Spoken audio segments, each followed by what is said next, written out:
이제 진짜 금액 말고 이제 가짜 금액 가지고 또 이제 우리가 이해하기 위해서 좀 보도록 합시다. 사채 상환이라는 게 있는데 만기 상환은 문제 없어요. 만기 상환이라는 거 만기 일자에 액면 금액 주고 그냥 사채 지우면 끝이죠. 사채 100만원 적혀 있으면 100만원 주고 끝내면 끝이라는 거예요.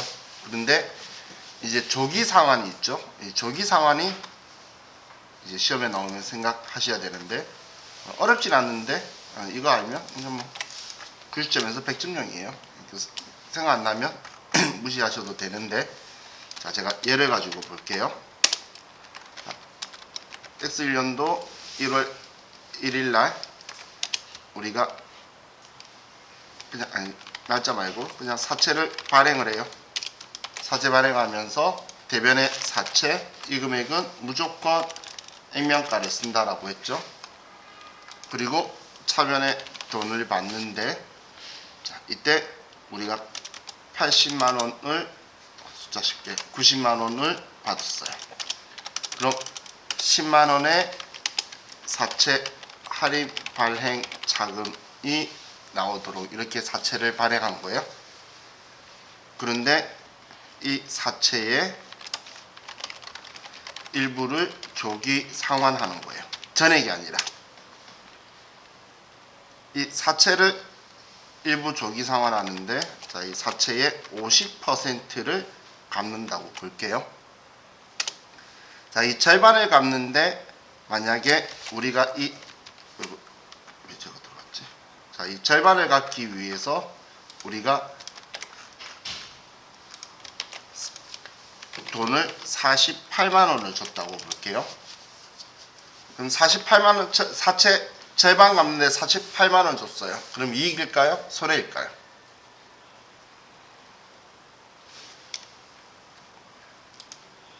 그때 여러분들은 무슨 생각을 해야 되냐면, 사채의 이 장부 금액이 얼마죠? 장부 금액 90만원이죠. 90만원인 거 이해가시나요? 장부 금액 90이라는 거. 그러면 90만원의 절반을 갚으면 얼마를 갚는다는 거죠? 45만원 갚는다는 거잖아요. 45만원을 갚는 건데 48만원 들었으면 3만원 손해보게 되겠죠. 결과가 그렇게 나와야 된다는 거예요. 항상 모든 건 장부 금액하고의 차이잖아요. 그죠? 그럼 자 현금을 좀 뒤에 쓰고 사채를 상환을 해요. 자, 상환을 하면 사채 액면 금액의 50%를 상환한다 그러면 사채 발행할 땐 대변의 사채니까 차변의 사채 50만원 이렇게 줄여요. 그래 절반 줄어들 거잖아요. 근데 여기에서 제일 중요한 게 뭐냐면, 사채 일부 상환 시 사채 할인이나 할증 발행 자금도 자금 잔액도 사채 액면가 상환 비율만큼 상계에서 없애야 한다는 거예요. 지금 내 장부엔 100만원에 발행했는데 10만원의 할인 발행 자금이 나왔다는 이야기죠. 그래서 90만원짜리였잖아요. 그런데 지금 우리가 절반을 갚는다는 건 50만원의 할인 발행 자금 5만원을 상환하는 거예요. 그래서 얘도 반대되게 사채 할인 발행 자금을 5만원 이렇게 줄여줘야 우린 45만원을 지우게 되겠죠. 순액으로. 이게 제일 중요한 키워드예요. 얘가 액면가만 줄여주면 안 된다는 이야기예요. 그리고 나서 대변에 우리가 돈을 갚아요. 48만원을. 그러면 차이 나는 금액 3만원만큼은 우리는 사채 상환하면서 지금 이익 본 거예요? 손해 본 거예요? 손해본 거죠. 그래서 사채 상환 손실이라고 쓰는 거예요. 그냥 50만 원 갚는데 48만 원 들었다가 아니죠. 지금 실질적으로는 45만 원 갚는 거잖아. 돈 빌려도 90만 원밖에 못 받아왔거든. 근데 절반이 45만 원 갚는데 48만 원 든 거예요. 그럼 3만 원 갚으면서 손해본 거죠. 그래서 사채 상환 손실이 되는 거예요. 48만 원 주고 가면. 만약에 44만 원 주고 갚았다. 그럼 만 원의 사채 상환 이익이 나오겠죠. 44만 원 주고 갚았다면. 이해가시죠? 전부 다 갚으면 전부 다 지워야 되는 거예요.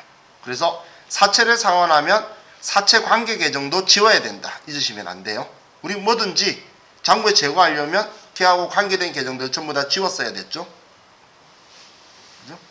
그래서 그것까지 같이 해야 되는데 일부 상환하면 액면가 상환 비율만큼 일부 제거를 해야 된다는 이야기예요. 일부 상환하면 일부 제거를 해야 된다는 이야기예요.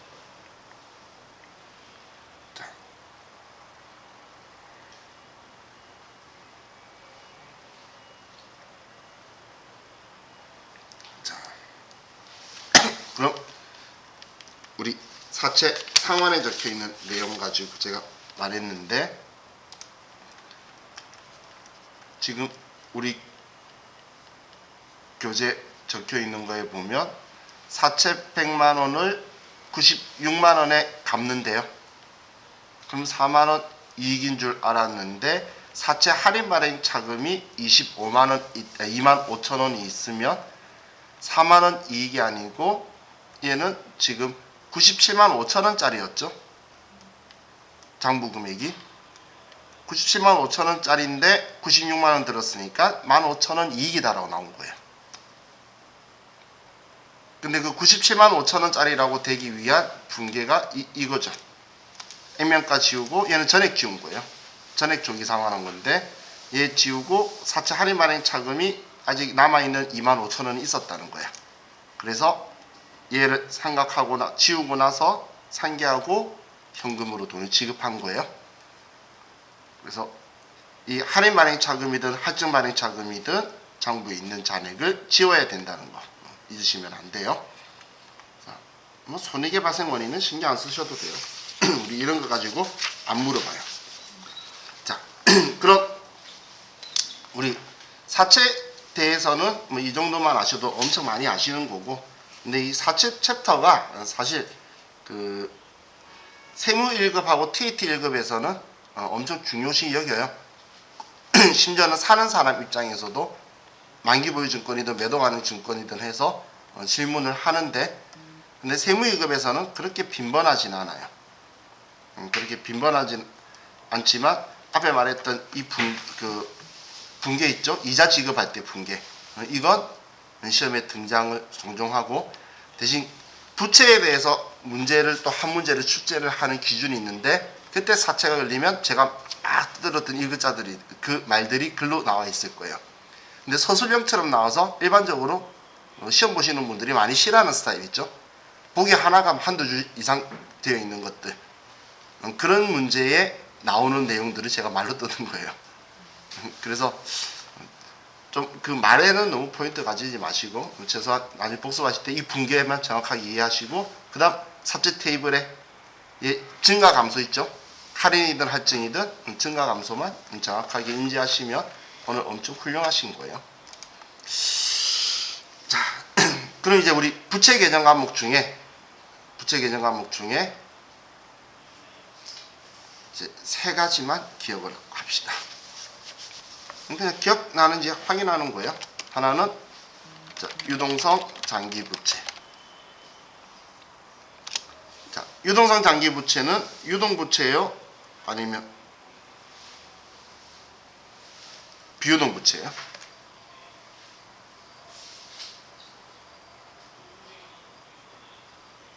얘는 유동 부채죠.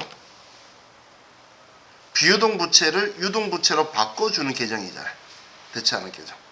그래서 얘는 유동 부채예요. 그래서 제가 항상 이야기하는 게, 제 눈에는 유동이라는 글자가 눈에 잘 보이는데 처음 보시는 분한테는 장기자가 눈에 보이나 봐. 그죠? 제 눈에 앞에 유동자가 보이는데 얘는 장기 부채가 유동성이 있도록 바뀐 거라는 거예요. 그래서 얘는 유동부채고 얘도 부채죠. 그렇기 때문에 얘도 우리 회계 처리 시 거래처를 꼭 입력을 할 거예요. 그럼 자, 얘를 가지고 봅시다. X1년도 4월 1일날 2년간 금전을 차입했어요. 그럼 차변에 100만원을 받고 대변에 장기 차입금 100만원이다 이렇게 적어 놓겠죠. 근데 이 장기 차입금이라고 할 때 우리는 이걸 생각하고 한 거죠. 만기가 언제냐 봤더니 X3년도 3월 31일이니까 내년에 만기 아니잖아. X2년도에. 그죠? 그러면 우리는 X1년도 12월 31일에는 이때는 회계 처리를 할 필요가 없는 거고. 그럼 X2년도 12월 31일 기준으로 봤을 때는 얘가 이제 1년이 뭐야? 3달 뒤에 갚아야 되죠. 그래서 유동성 대체를 하는 거예요. 그러면 대체라는 건 바꾸기 위해서는 바꾸려고 하는 계정 과목을 자기 자리 반대쪽으로 보내야 되겠죠. 그래서 차변에 장기 차입금 거래처 꼭 써주고 그리고 얘 바꿔줄 계정 과목이 유동성 장기 부채라는 계정 과목이에요. 이렇게 쓸 거예요.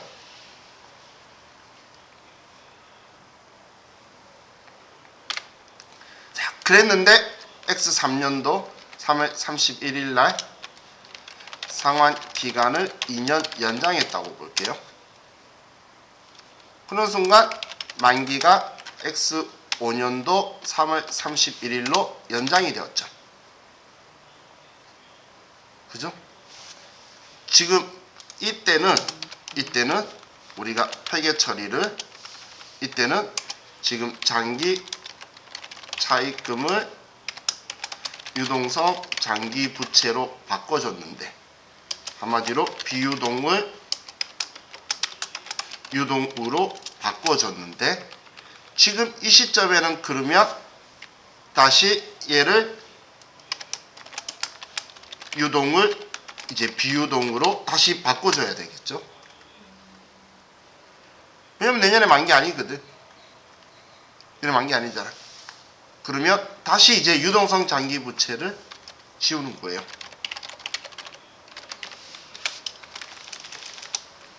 그리고 대변에는 장기 차입금 저 시험 떨어질 뻔했네. 얘 거래처 안 쓰면 무조건 틀리는 거죠. 자, 그리고 장기 차입금 100만원이다라고 다시 대체할 거예요. 이날에 할 수도 있고 이렇게 대체했던 거 안 갚아서 결산 때도 할 수 있으니까 유동성 대체했던 걸 상환 연장했다고 하면 이렇게 분기가 다시 나올 거라는 거예요. 대체했던 걸 유동성 대체하였던 장기 차입금을 금일 상환 연장하다 이렇게 하면 글자 나오도 이 상황이다라는 걸 알아야 되겠죠.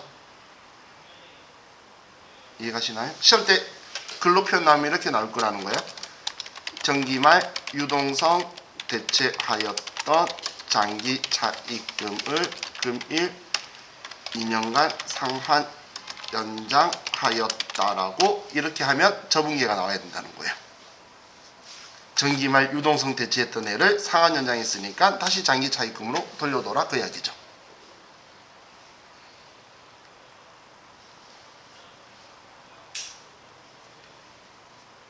그래서 우리 AT 기출 문제를 저하고 같이 볼 때 제가 AT 기출 문제 보면서 결산하는 문제에서 계정 과목에 대한 뭔가가 나오면 계정 과목이 오늘 장기 차입금이네요 이런 식으로 이야기를 했었어요. 계산 문제 할 때 그림표에 보면 장기 차입금 이렇게 적혀 있는 거에 어디 은행 만기 언제 뭐 이렇게 적혀 있는 거 보면서 내년에 만기인 것만 찾으세요 이렇게 하면서 했던 것이 기억나나요? 너무 오래돼서 기억이 안 나죠. 저번 주였어요. 근데 제가 그 이야기 하는 이유가 장기 차입금이라고 체크하는 이유가 TET 2급에서는 걔가 장기 차입금이 아니고 유동성 장기부채 개정 과목에 내역을 보여줄 때도 있어요. 그럼 유동성 장기부채 개정을 보여주면서 하는 건 지금 이걸로 장부에 적혀 있는 게 이 금액이 있는데 연장했다는 거 보여주려고 해서 계산 때 이걸 하라고 알려주는 것도 있기 때문에 개정 과목들을 확인하는 거예요. 개정 과목. 자, 그래서 자, 뭐 유동성 대체하는 것도 기억하시되 조금 더 업그레이드해서 연장하는 걸로도 시험 문제 등장을 간간히 하니까 얘도 같이 기억을 해두시면 좋겠죠. 그래서 막 너무 성급하게 막 그 차입금 연장 뭐 이런 이야기 나왔다 해서 성급하게 바로 2분기로 뛰어들지 말고 우리 TAT 2급하고 전산세무 2급에서는 어떤 사항인지 다시 한번 정확하게 체크를 하고 지금 장기 차입금인 걸 이걸로 바꾸는 건지 아니면 유동성 장기부채로 바꾸는 걸 단기 차입금으로 다시 바꾸라는 건지 우리는 항상 상황을 인지를 해야 되겠죠. 시험에서는. 자, 이거 꼭 기억을 해 두시고 다음 퇴직급여 충당 부채에 대해서인데 퇴직급여 충당 부채 설정하는 것 퇴직급여 추계액 빼기 퇴직급여 충당 부채 잔액을 빼는 거죠. 그죠? 그러면 우린 퇴직급여 충당 부채 보충액이 나올 수도 있고 만약에 마이너스가 나오면 환입액이 나올 수도 있다는 거예요.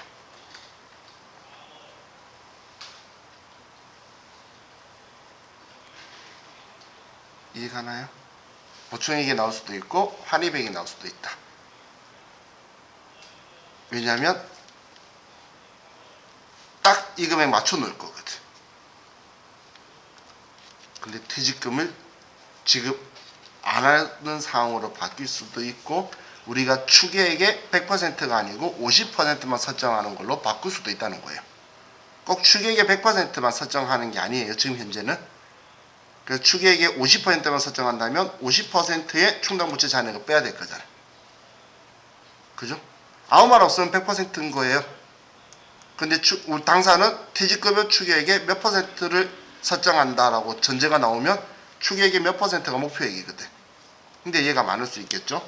그래서 보충액이 나오면 우리 차변에 퇴직급여 얼마 대변에 퇴직급여 충당 부채 얼마 이렇게 쓸 건데 환입액이 나오게 되면 퇴직급여 충당 부채를 줄여줘야 되겠죠. 그래서 퇴직급여 충당 부채 얼마 대변에 퇴직급여 충당 부채 환입 얼마 참 계정 과목은 창의력이 없죠. 그죠? 보면 많이 낯설지 않잖아. 계정 과목들은 뭐 돌아오면 그 이름에다가 환입이라고 뒤에 수식어만 또 붙여 놓는 거예요. 자, 이건 제가 혹시나해서 알려드리는 거예요. 왜 혹시나해서 알려드리냐면 이 앞에 창과 자와 같이 나중에 이제 기출문제를 풀다 보면 얘가 마이너스가 떴어요. 우리 자동계산 하잖아 사실. 자동계산에서 보충액만 이 금액만 딱 집어넣으면 얘가 자동으로 됐죠. 기억나시죠? 그런데 시험에서 실수로 마이너스가 뜨는데 나왔어요. 세무이급에. 그런데 얘는 퇴직급여의 차감 계정이에요. 그래서 그때 당시에 이걸 그 문제출제위원은 이걸 원했지만 꼭 수동 계산해야 된다는 전제 조건을 안 깔아놓는 바람에 그때 당시 시험에서는 그냥 마이너스로 적어서 퇴직급여 마이너스 얼마 얼마 대변에 퇴직급여 충당 부채 마이너스로 얼마 얼마 이렇게 회계 처리한 것도 맞다고 해줬어요. 그냥 전표 추가한 마이너스로 적어서 쓴 거 맞다고 해줬어요. 근데 과거에 대손 충당금에서 그런 사례가 있었는데 이렇게 한번 실패하고 나면 조금 몇 회차만 지나고 나서 이제 수동으로 하는 문제가 한 번씩 나왔어요. 그래서 혹시나 얘가 나올까봐 나오면 얘는 만들어서 쓴다는 것 기본 설정값이 없어서 문제 내면은 자기 개념 과목을 넣어둔다는 이야기예요. 그럼 넣어둔 거 쓰는 거기 때문에 뭐 선택하고 막 그럴 필요는 없겠죠. 그래서 예, 만약에 직접 수능 계산 하라 그러면 얘로 처리를 해버리시면 될 거예요. 문제 내는 사람도 이제 변수를 생각 못하거나 전제 조건을 잘못 걸거나 그런 실수를 하면 이제 문제 가다만 제출하자마자 이의제기 신청이 폭발을 쳐요. 이 마이너스 하면 안 되냐, 이거 하면 안 되냐, 막 사람들이 그래서 확정담원을 내는 게 아니고 이제 시험 친 그날에 가다반이라고 해서 내는 거예요. 왜냐면 문제 내는 사람이 그 문제 시험 보시는 분들이 오해할 수 있는 표현을 썼을 수도 있잖아요. 그죠? 그래서 저는 그 최대한 이의제기 신청을 할 수 있으면 하라고 하는 편인 이유가 내 하나가 이의제기 신청해서 모든 수험생을 살릴 수도 있는 거예요. 그죠? 근데 보기에서 말 애매한 걸 하면 그 나중에 기출 문제 보면 딱 보여요. 보기 답이 두 개인 게 있어. 근데 설명은 하나만 적혀 있어. 그 이유가 한 개는 출제위원이 원했던 거, 설명 안 적혀 있는 건 이의제기 신청 들어보니까 그럴 수도 있겠네. 그것도 맞다 해줄게 라고 한 거. 근데 문제에서 지문에서 뭔가가 틀렸죠? 그러면 모두 맞음이라고 해요. 그 사람이 조국을 살렸다고 우리는 이야기를 하는데 과거에 한번 그 전산회계 1급에서 그런 경우 있었어요. 그 문제 내시는 분이 잘못 내가지고 이런 두 개 실기한 게 어마무시한데 그분이 좀 크게 날려가 해가지고 점수가 7점이 모두 맞음이 된 거예요. 합격자가 50몇 % 나오는 그런 사태를 만드신 분이 있었어요. 자, 우리 이제 일단 이 두 개 하고 그리고 얘는 전에 설명했던 거하고 차이점은 없는데 우리 그 퇴직연금 상품에 대한 거 있죠. 자, 이건 뭐 꾸준히 자주 질문하는 거니까 꼭 잊지 말고 기억을 해둡시다. 계정 과목만 생각을 할게요. 이제 뭐 운영 주체가 누구다 이거 신경 쓸 필요 없어요. 여러분한테 필요한 건 확정 기여형 상품, DC형 상품인데 얘는 계정 과목을 퇴직급여라고 비용 처리하는 거고 그리고 확정급여형 상품은 이거는 퇴직연금 운용자산이라는 계정 과목을 쓰게 될 거예요. 그럼 확정급여형에서는 얘는 운용수익 발생할 때는 차변에 뭐 운용수익 그 퇴직연금 운용자산을 높여주고 그리고 대변에는 우리는 세무사에는 이자 수익 세무사회 시험에서는 그리고 회계사회 시험에서는 퇴직연금 운용수익 세무상회 시험에서는 퇴직연금 운용수익이다 이렇게 써주면 돼요. 얘는 운용수익 문제 나올 일 없어요. 왜냐면 우리 회사 알바가 아닌 상품이기 때문에 직원만 좋은 거니까.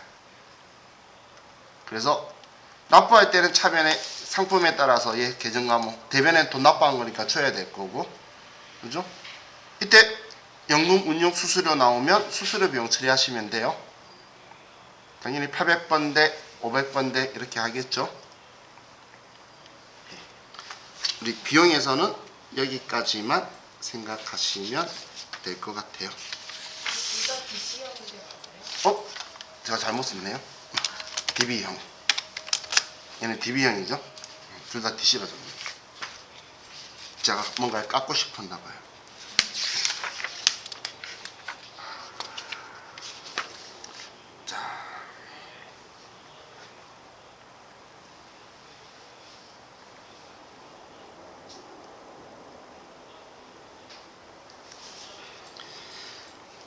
이제 81페이지로 갑시다.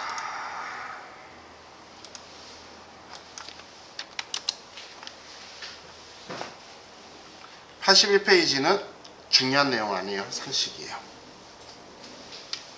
주식회사를 설립하는 법. 근데 주식회사 이야기하는 건 자본 이야기하려고 제가 얘를 하겠죠. 그러면 우리 자본금이라는 건 주식을 발행해서 이 자본금을 조달한다 적혀 있는 거예요. 그리고 사채도 그렇고 우리 주식도 그렇고 상법의 규정에 따라서 전부 다 받아요. 근데 상법 하면 또 관심이 있으신 분이 있을 텐데 그래가지고 상법법전이나 아니면 그 우리 국세법령센터에 들어가서 상법 찾아봤다가 깜짝 놀라시는 분들 많아요. 상법 전체를 보시는 게 아니고 상법 속에 회사법이라고 있어요. 여러분들이 아마 나중에 상법이 필요하셔서 볼 내용은 아마 그 챕터를 이야기할 거예요. 그 회사법은 좀 보시면 기업을 운영하시든 아니면 본인이 그 이 담당 업무를 하시든 가족이한테 도움을 주시든 할 때 상법상이 필요한 거는 그게 상법의 회사법 쪽 보시는 게 도움이 많이 되실 거예요. 그럼 자 우리 그 주식회사라고 하면 전제 조건이 무조건 최소 한 주 이상은 발행을 해야 돼요. 최소 한 주 이상은 발행을 해야지 주식회사의 설립 요건에 들어가요. 그럼 과거에는 자본금 5천만 원 이상이라는 그런 전제 조건이 있었는데 지금 현재는 없어요. 왜냐하면 그 조건을 거니까 다들 돈 빌려서 하고 설립 끝나고 나면 돈 이자 주고 그 돈 돌려주고 뭐 이런 식으로 해요. 세무사무실이나 법무사무실 다 그런 식으로 하다 보니까 이제 기본 자본금에 대한 그 규정을 아예 없앴고 법을. 그리고 한 주당 200원이었던 걸 최소 한 주당 100원으로 이제 낮춰줬어요. 균등한다는 건 모든 주식의 금액은 똑같은 거예요. 임명 금액은. 자, 그럼 이 법인을 설립하려면 수권 자본 제도라는 건 뭐냐면 우리가 발행할 주식의 4분의 1만 주식수 전체의 4분의 1만 발행하고 발행한 돈은 당연히 다 받아야 돼요. 받아서 설립할 수 있다라는 걸 수권 자본 제도라고 하는 거예요. 그래서 4분의 1만 가지고 우리가 법인을 설립할 수 있고 그 뒤에 증자를 하면 되는 거예요. 그럼 법인을 설립하는 방식은 발기 설립하고 다음 페이지에 모집 설립이 있는데 발기 설립은 뭐냐면 자 우리 제가 여러분한테 우리 다 같이 이런 사업 한번 해볼까요? 라고 해서 여러분들 중에 뜻이 있으신 분들 우리 같이 한번 뭐 하나 설립해 봅시다 라고 여러분한테 제가 이야기해서 여러분 동참을 하면 우리가 뜻을 모아서 시작하는 거죠. 그런 우리를 발기인이라고 불러요. 그런 걸 이제 발기 설립이라고 표현하는 거고 다음 페이지는 모집 설립이라는 건 뭐냐면 이제 우리끼리 이렇게 합시다 하고 다 발기인은 다 정리 끝내고 근데 규모가 이만큼이니까 사업 시작할 때 투자할 사람들 좀 모아서 시작합시다 해서 공모주 같은 거 모집하는 거예요. 그런 게 이제 모집 설립이다라고 보시면 돼요. 그래서 얘 둘이는 성격이 시작할 때 발기인 외인 다른 사람들한테 공모주 청약 받아서 하는 거냐 자기들끼리 설립하는 거냐 이런 거예요. 그래서 나중에 여러분들이 그 법인 설립할 때 보면 발기인 명단 그리고 거기에서 또 이제 감사 이사 막 이렇게 해서 명단을 써야 돼요. 그 사람들 학력하고 막 다 같이 놓고 해서 설립하는 게 일반적으로 작은 개인 회사는 발기 설립이겠죠. 근데 이제 큰 상장 회사들은 이런 식으로 상장하려면 하는 거예요. 그럼 여기에 보면 우리가 봤던 글자가 옛날에 한번 앞면 맡았던 애 있죠. 신주 청약 증거금 이런 글자 본 적이 있었는데 제가 자본 조정하면서 자본잉여금하고 반대되는 계정이 아닌데도 아닌 계정이라서 자본 조정에 있어요. 붕괴할 일은 잘 없어요. 라고 말했던 애 있죠. 걔가 우리 이 모집 설립할 때 생기는 거예요. 그럼 얘 제대로 설립하고 나면 자본금 계정 대체된다는 건데, 자, 우린 자본을 봤으니까 궁금한 눈빛을 보내시니까 제가 설명을 드릴게요. 자, 이런 거예요. 자, 우리가 모집 설립을 해요. 저 컴퓨터에 카카오톡이 안 깔리길래 우리 수업하는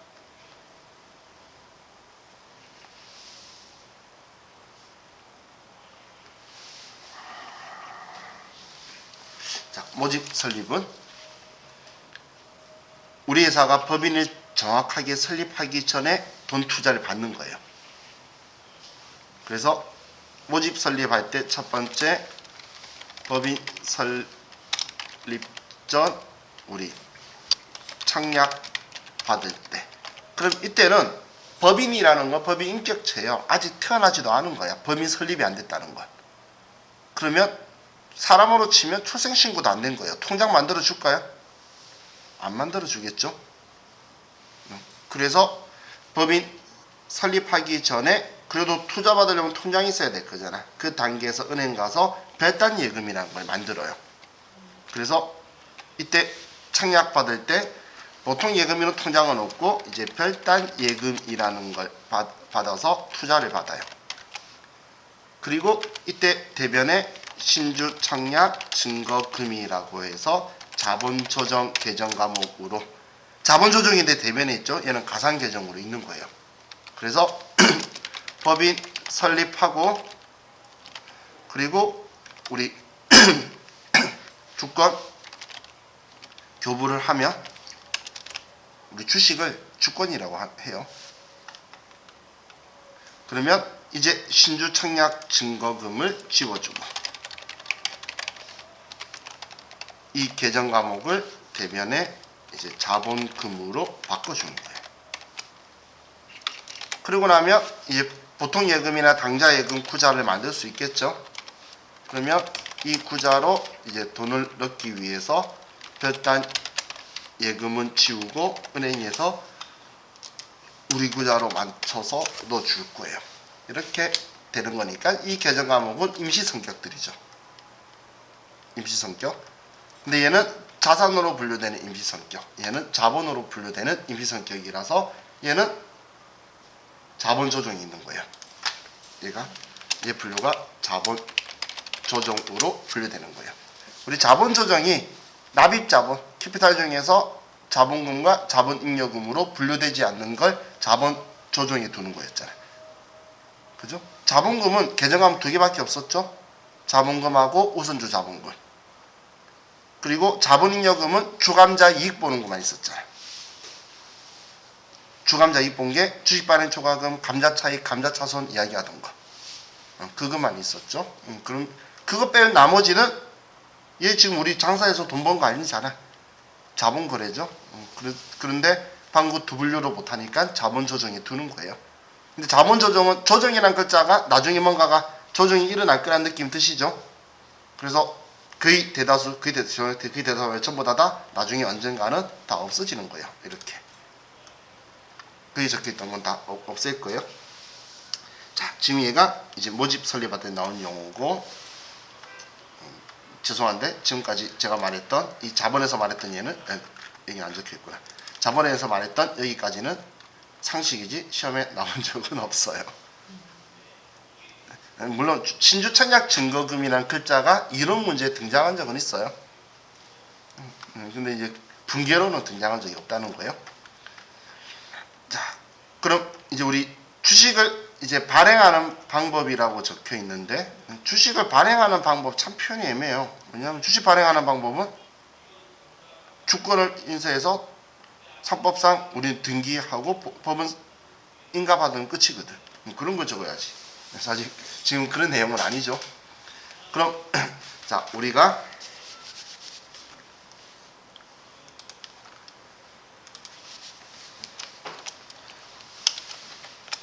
자본이라는 챕터를 봤을 때 먼저 우리 과거에 했던 계정 과목 분류를 보면 자본금이라는 분류에 있는 계정 과목은 자본금, 얘는 보통주 자본금을 자본금이라고 한다라고 했죠. 그리고 우선주 자본금이라는 이 두 계정 과목을 이야기한 거고, 그리고 자본 잉여금은 주식 발행 초과금, 감자 차익, 자기 주식 처분 이익, 이것들을 제가 주감자 이익본 계정 과목이다라고 했던 거.